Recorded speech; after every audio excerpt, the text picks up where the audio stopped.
Thought I'd start with a general knowledge question. Here goes.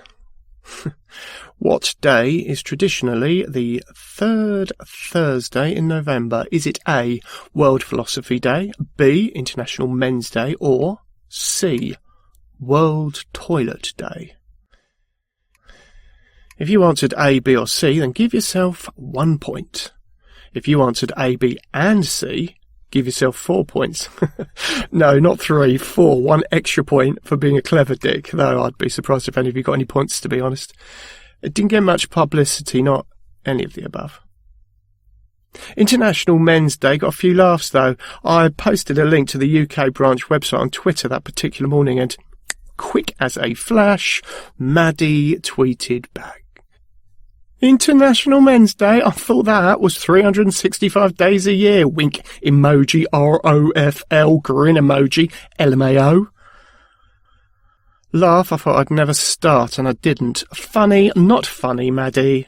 I didn't tweet back. It's not a celebration of booze, boobs and football, Maddie. I didn't tweet back. I'll let her get on with it. No point in spoiling her fun. But it did make me think, should we even be celebrating Men's Day? I mean, these type of official days tend to acknowledge and celebrate the underdog, don't they? So for a chance of winning a bonus point, riddle me this. Given that 84 men a week commit suicide in the UK alone, do we qualify for a day to call our own? If you answered yes, give yourself a coconut.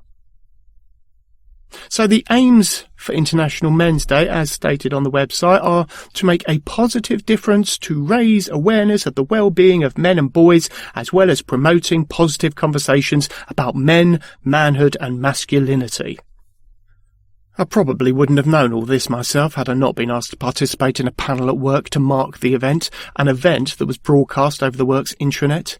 Management are big on inclusion and diversity, didn't want to pass up the opportunity to feel diverse and included. First question we got asked was whether we could talk about someone, whether in work or in life in general, that we regarded as a role model, someone who had had a positive impact on our perception of masculinity. Thinking about that question, the answer was easy. Though I realised in that moment that I'd never really articulated how much my dad was a role model, and a role model for a number of different reasons.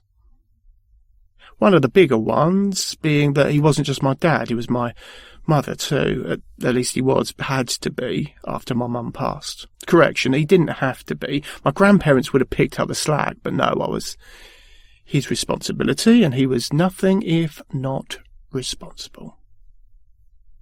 Not that my grandparents didn't help out, they did, hard to imagine him coping without, but at the end of the day, he was the one who made a home a home, the one who helped me with my homework, the one who nursed me when I was sick, the one who cheered me on from the sidelines of football. I think that's pretty heroic, if I'm honest.